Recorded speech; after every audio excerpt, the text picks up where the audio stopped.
Seminar के दौरान जब उनके सामने इंसान के बनने और पैदा होने से संबंधित कुरान की आयतें पढ़ी गई तो वो हैरान रह गए। Hi guys, welcome back to my channel. This is Reactopedia और आज हम एक ऐसा वीडियो देखने वाले हैं which is related to some scientists. तो कुछ साइंटिस्ट हैं जिन्होंने अपनी रिसर्च के दौरान काफ़ी सारी चीज़ों में अपना योगदान दिया इन्वेंशंस के लिए या किसी स्पेसिफिक टॉपिक के रिसर्च के ऊपर, और उनके ऊपर उन्होंने कुछ वैल्यूएबल आउटपुट्स निकाले।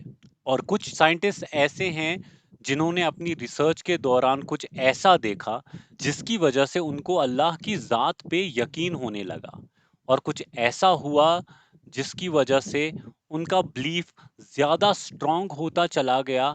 वो समझते चले गए कि ये जो चीज़ें जो वो रिसर्च में अपनी देख रहे हैं ये खुद ब खुद नहीं हो सकता। There should be someone who is the creator of everything. So yes, today we will be watching a list of scientists who have accepted Islam as their religion, and let's see कि ऐसा क्या हुआ उनके research के दौरान कि उन्होंने इस्लाम कबूल कर लिया। So without wasting any further time, let's get into the video and see what is there in the video.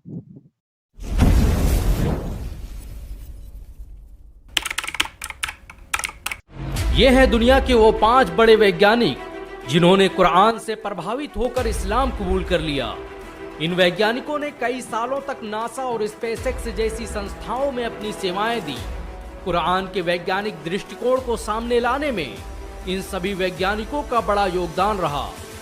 इस्लाम कबूल करने वाले 5 वैज्ञानिकों की लिस्ट में पहला नाम विलियम कीथ मूर का आता है। कनाडा में जन्मे कीथ मूर को आज भी एम्ब्रियोलॉजी का सबसे बड़ा वैज्ञानिक माना जाता है।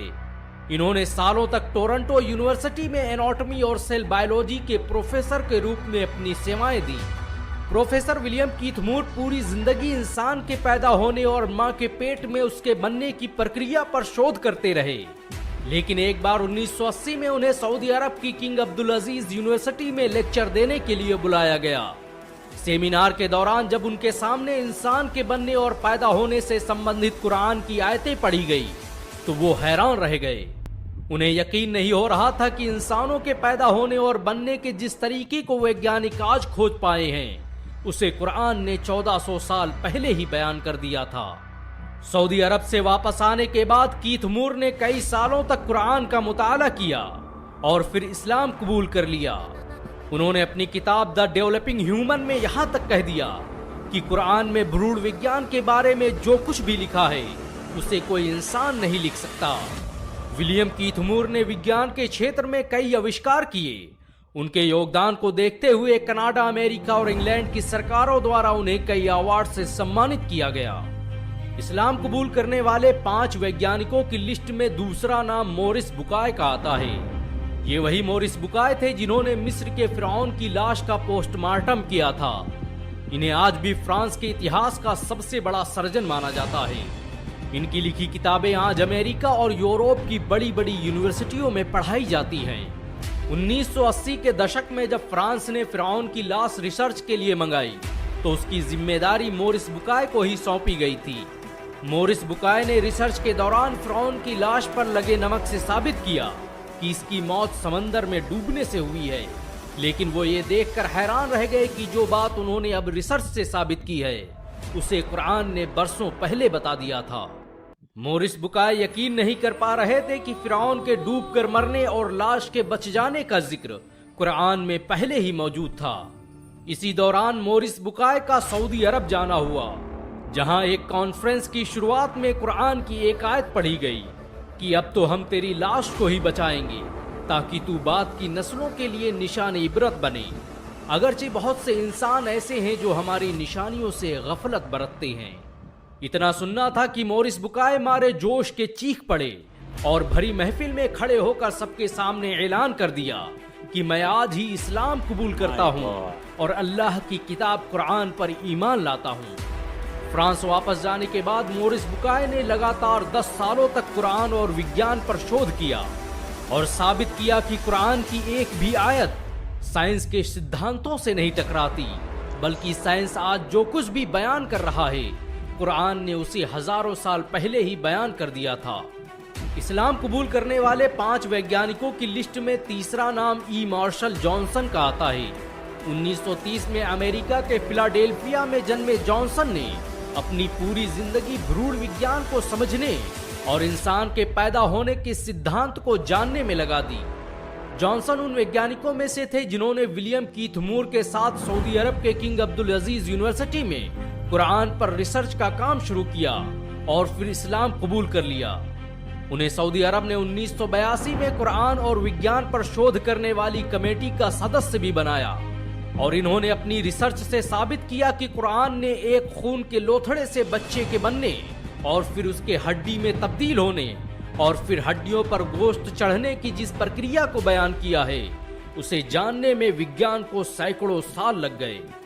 जॉनसन के मुताबिक भ्रूण विज्ञान से संबंधित कुरान में जो कुछ भी बयान किया गया है, उसे यकीनन पैगंबर मोहम्मद सल्लल्लाहु अलैहि वसल्लम तक अल्लाह के जरिए भेजा गया था।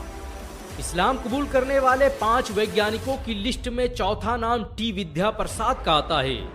इनका जन्म 1940 को गुयाना के पोर्ट मोरेंट में हुआ था। इन्होंने कई सालों तक यूनिवर्सिटी ऑफ लंदन और यूनिवर्सिटी ऑफ वेस्ट इंडीज में एनाटॉमी साइंटिस्ट के रूप में सेवाएं दी। टी विद्या प्रसाद का जन्म एक हिंदू परिवार में हुआ था, लेकिन उन्होंने कुरान से प्रभावित होकर इस्लाम कबूल कर लिया। टी विद्या प्रसाद विलियम कीथ मूर के साथियों में से थे। उन्होंने विलियम कीथ मूर की तरह ही भ्रूण विज्ञान पर बहुत से शोध किए और कुरान और एम्ब्रियोलॉजी पर 25 से अधिक किताबें लिखी। उन्होंने काहिरा में होने वाली international conference of scientific sign of the Quran and Sunnah में भी हिस्सा लिया और बताया कि कुरान में बच्चे के अंदर रूह पड़ने और जान आने के बारे में जो कुछ भी बताया गया है, वो बिल्कुल सही है। उन्होंने कुरान की सूरा मोमिनून की आयत नंबर 14 को पढ़ते हुए कहा कि ये वो सच है जिसे विज्ञान भी नहीं झुठला सकता, इसीलिए मैं आज ही इस्लाम कबूल करने का ऐलान करता हूँ। इस्लाम कबूल करने वाले 5 वैज्ञानिकों की लिस्ट में 5वां नाम आर्थर एलिसन का आता है।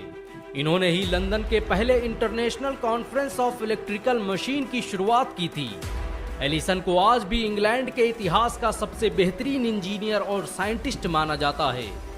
1985 के दौरान काहिरा में मेडिकल इमिटेबिलिटी ऑफ द कुरान के विषय पर जब पहली इंटरनेशनल कॉन्फ्रेंस का आयोजन किया गया, तो उसमें पश्चिमी देशों के बड़े बड़े वैज्ञानिकों ने शिरकत की और इन्हीं में एक नाम था डॉक्टर आर्थर एलिसन का। आर्थर एलिसन ने कुरान की सूरा जुमर आयत नंबर 42 पर अपना रिसर्च पेपर पेश किया और बताया कि नींद के दौरान कॉन्शियसनेस की जिस थ्योरी पर विज्ञान आज पहुंचा है, कुरान ने उसे बरसों पहले एक लाइन में ही बयान कर दिया था।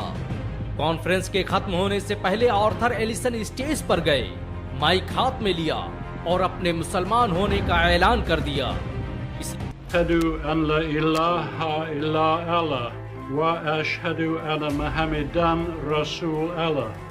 इस्लाम कबूल करने के बाद उन्होंने अपना नाम अब्दुल्ला एलिसन रखा और पूरी उम्र कुरान और साइंस पर रिसर्च करते रहे।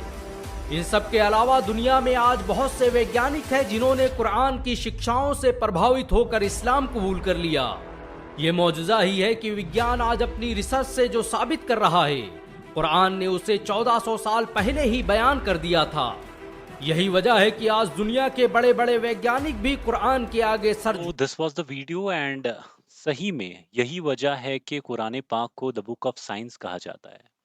अल्लाह की किताब में कितने सारे ऐसे फैक्ट्स हैं जो कि साइंस को आज तक पता नहीं लगे, और कितने सारे ऐसे फैक्ट्स हैं जो कि आज साइंस के इतने मॉडर्न हो जाने के बाद साइंस को पता लगा और साइंस ने एक्सेप्ट किया कि ये जो चीज़ें कुरान पाक में 1400 साल पहले लिखी गई हैं बिल्कुल हकीकतन आज सही प्रूव हुई हैं। और जो लोग ऐसी रिसर्च का पार्ट होते हैं और जब कोई स्पेसिफिक रिसर्च का रिजल्ट निकालने के बाद अल्टीमेटली उनके पास कोई विज्ञान हासिल होता है, और ऐसे लोगों को जब ये पता लगता है कि कुरान पाक के अंदर ये चीज़ 1400 साल पहले बताई गई है जो कि आज साइंस पता लगा पाया है, तो ऐसे सारे लोग समझ जाते हैं कि ये जो किताब है ये यकीनन उस ऊपर वाले की है जिसने हम सब का, पूरी दुनिया का, पूरी कायनात का निर्माण किया है।